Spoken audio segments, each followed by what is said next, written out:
ಹೆಣ್ಣಿನ ಜೀವನದಲ್ಲಿ biggest problem ಅಂದರೆ ಏನು ಗೊತ್ತಾ? ಮದುವೆ ಆದಮೇಲೂ ಕೂಡ ಫ್ರೆಂಡ್ಶಿಪ್ಪನ್ನು ಕಂಟಿನ್ಯೂ ಮಾಡೋದು. ಯಾಕೆ ಅಂದರೆ ಕೆಲವೊಬ್ಬ ಹುಡುಗಿರಿಗಿಂತ ಸಮ್ ಹುಡುಗರು ತುಂಬ ಒಳ್ಳೆ ಕ್ಲೋಸ್ ಆ್ಯಂಡ್ ಬೆಸ್ಟ್ ಫ್ರೆಂಡ್ ಆಗಿರ್ತಾರೆ. ಸೊ ಈ ಥರ ಇದ್ದಾಗ ಮದುವೆ ಆದಮೇಲೆ ಆ ಒಂದು ಫ್ರೆಂಡ್ಶಿಪ್ಪನ್ನು ಕಂಟಿನ್ಯೂ ಮಾಡೋಕ್ಕೆ ತುಂಬ ಕಷ್ಟ ಆಗುತ್ತೆ. ಇಲ್ಲಿ ಮನೆಯವ್ರು ಏನು ಅಂದ್ಕೊಳ್ತಾರೆ, ನಮ್ಮ ಮನೆಯವ್ರು ಏನು ಅಂದ್ಕೊಳ್ತಾರೆ, ಅಥವಾ ಗಂಡ ಏನು ಅಂದ್ಕೊಳ್ತಾರೆ ಅನ್ನೋ ಒಂದು ದೊಡ್ಡ ಕ್ವಶನ್ಗಳು ಮೈಂಡಲ್ಲಿ ಓಡಾಡ್ತಾ ಇರುತ್ತೆ. ಈ ಒಂದು ಸಮಸ್ಯೆಗಳ ಮಧ್ಯೆ ಈ ಒಂದು ಫ್ರೆಂಡ್ಶಿಪ್ ಎಲ್ಲಿ ಹೋಗ್ಬಿಡುತ್ತೆ? ಯಾಕೆಂದರೆ ಚಿಕ್ಕವರಿದ್ದಾಗಿಂದನೂ ಒಂದು ಒಳ್ಳೆ ಪ್ಯೂರ್ ಬಾಂಡಿಂಗಿಂದ ಬೆಳೆದಿರ್ತಾರೆ.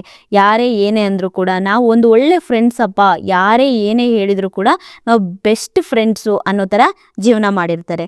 ಆದರೆ ಒಂದು ಮದುವೆ ಅನ್ನೋದೊಂದು ಬಂದ ಮೇಲೆ ಏನಕ್ಕೆ ಈ ಒಂದು ಫ್ರೆಂಡ್ಸ್ ಮಧ್ಯ ತುಂಬ ಬಿರುಕುಗಳು ಕಂಡು ಬರುತ್ತೆ. ಸೊ ಈ ಎಲ್ಲ ಪ್ರಾಬ್ಲಮ್ಗಳಿಗೆ ಸೊಲ್ಯೂಷನ್ ಏನು, ಫ್ರೆಂಡ್ಶಿಪ್ಪನ್ನು ಮತ್ತು ಲವ್ ಹಸ್ಬೆಂಡನ್ನು ಹೇಗೆ ನಾವು ಬ್ಯಾಲೆನ್ಸ್ ಮಾಡಿಕೊಂಡು ಲೈಫ್ನಲ್ಲಿ ಚೆನ್ನಾಗಿ ಇರಬಹುದು ಅನ್ನೋದ್ರ ಬಗ್ಗೆ ನೀವು ತಿಳ್ಕೋಬೇಕು ಅಂತಂದರೆ ಈ ಒಂದು ಕಂಟೆಂಟ್ ಮೇಲೇ ನಾನು ಒಂದು ಲಾಂಗ್ ವಿಡಿಯೋ ಮಾಡಿದ್ದೀನಿ. ನನ್ನ ಯೂಟ್ಯೂಬ್ ಚಾನಲಲ್ಲಿದೆ.